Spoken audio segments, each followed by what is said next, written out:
اللہ पाक कुरान में साफ साफ अल्फाज में कहते हैं कि मेरे हाथ में तो खैर ही खैर है।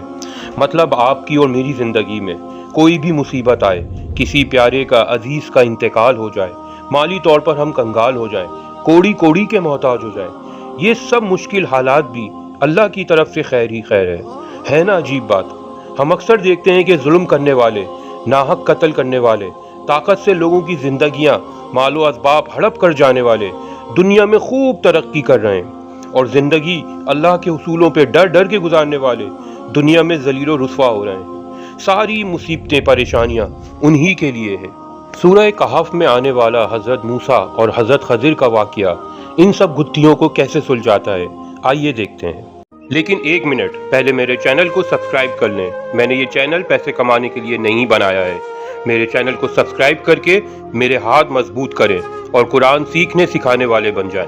सब्सक्राइब। इस वाक़े का बैकग्राउंड सही बुखारी और सही मुस्लिम में मौजूद है। हज़रत मूसा किसी लेक्चर के दौरान उनके किसी सहाबी ने उनसे पूछा कि अभी इस दुनिया में सबसे ज़्यादा इल्म किसके पास है। यकीनन उस वक्त के पैगंबर हज़रत मूसा ही थे, तो उन्होंने फ़ौरन कह दिया मेरे पास है। बस यही बात अल्लाह पाक को ठीक नहीं लगी, क्योंकि नबी तो गॉड ओरिएंटेड होते हैं, तौहीद पर पक्के होते हैं। हज़रत मूसा को चाहिए था कि सबसे ज़्यादा इल्म वाली बात को अल्लाह की तरफ मंसूब कर देते। तो अल्लाह पाक ने उन्हें हुक्म दिया, इस दुनिया में एक शख्स और भी है जिसके पास वो इल्म है जो आपके पास भी नहीं। उस शख्स को तलाश करें, सफ़र करें और वो इल्म सीखें। मकसद यही था कि कभी किसी भी सलाहियत को अपने से मंसूब करने के बजाय अल्लाह की ज़ात की तरफ मंसूब कर देना चाहिए। यहाँ से ये वाक़या कुरान में रिपोर्ट होता है। हज़रत मूसा अपने साथी के साथ उस साहिब इल्म शख्स गालिबन हज़रत खिज़िर की तलाश में निकलते हैं। निशानी ये होती है कि जो मछली भुनी हुई उनके पास उनके खाने के लिए होती है, वो एक जगह जिंदा होकर दरिया में कूद जाएगी, वही शख्स उधर ही मिलेगा। ऐसा ही होता है। हज़रत मूसा हज़रत खिज़िर से मुलाकात करते हैं, उनसे रिक्वेस्ट करते हैं कि उन्हें अपने साथ रख लें और इल्म जो उनके पास है वो उन्हें अता करें। हज़रत खिज़िर हज़रत मूसा से फरमाते हैं, ठीक है आप मेरे साथ हो जाएं, बस खामोशी इख्तियार रखिएगा, ऑब्जर्व कीजिएगा, सवाल नहीं करना है कुछ भी जब तक मैं खुद कुछ ना बताऊं। हज़रत खिज़िर और हज़रत मूसा एक किश्ती में सवार होते हैं। हज़रत खिज़िर उस किश्ती का तख्ता तोड़ने की कोशिश करना शुरू कर देते हैं। बज़ाहिर ऐसा लगता है कि वो किश्ती को डुबोने की कोशिश कर रहे हैं। इसी तरह आगे चलकर एक नौजवान बच्चा जा रहा होता है। हज़रत खिज़िर उस बच्चे को नाहक कत्ल कर देते हैं और एक तीसरी जगह एक बस्ती में पहुंचते हैं जहां के लोग शदीद कंजूस और बदमिजाज होते हैं। फिर भी हज़रत खिज़िर वहां गिरने वाली एक दीवार बगैर किसी उजरत के एवज़ तामीर कर देते हैं।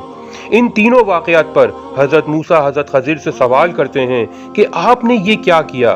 बज़ाहिर इन तीनों मामलात में आपने अदल से काम नहीं लिया, जुल्म किया है, तकलीफ पहुंचाई है। हज़रत खिज़िर साफ साफ जवाब देते हैं कि ये सब अल्लाह के हुक्म से हुआ है। किश्ती में तख्ता इसलिए तोड़ा कि आगे चलकर एक जालिम बादशाह गरीबों की किश्तियों पर कब्जा कर रहा था। टूटी हुई किश्ती देखकर वो इसे छोड़ देगा। एक टूटा हुआ तख्ता तो रिपेयर हो सकता है, लेकिन छीनी हुई कश्ती कभी वापस नहीं होती। इसी तरह वो बच्चा जिसको अल्लाह के हुक्म पर कत्ल किया गया, इसने बड़े होकर अपने नेक माँ बाप को खून के आंसू रुलाना था। अब अल्लाह अपनी रहमत से इन्हें एक नेक औलाद देगा जो इनकी आंखों की ठंडक बनेगी। इसी तरह उस दीवार को तामीर करने की वजह यह थी कि इस दीवार के नीचे कुछ दौलत दफन थी जो 2 यतीम बच्चों की थी जिनके वालिदैन नेक थे और दुनिया से गुजर चुके थे। इस बस्ती वाले इतने कंजूस और बुरी आदत के मालिक थे कि अगर वो दीवार गिर जाती तो वो सारा खजाना लूट मार कर लेते और बच्चों को कभी भी कुछ ना मिलता। इसीलिए हज़रत खिज़िर ने अल्लाह के हुक्म से इस दीवार की मरम्मत कर दी। ये सारे वाक़यात देखने में बज़ाहिर कुछ और थे, लेकिन हकीकत अल्लाह की तरफ से खैर ही की थी। यही तो वो वादा है जो अल्लाह ने अपने बंदों से किया है। चाहे कोई भी मुसीबत आ जाए, कोई भी आफत आ जाए, आपने इस बात का यकीन रखना है कि अल्लाह तो मेरे लिए खैर ही का सोचेगा। यकीनन हमारा मालिक हमारे लिए कभी बुरा फैसला नहीं फरमाता, बस उस मुसीबत में छुपी हुई वो अच्छाई हमें नज़र नहीं आती। अगर आज का व्लॉग आपको पसंद आया है, आज बताने वाला मैसेज आपके दिल में उतर गया है, तो यकीनन इस व्लॉग को आज सबके साथ ज़रूर शेयर कीजिएगा।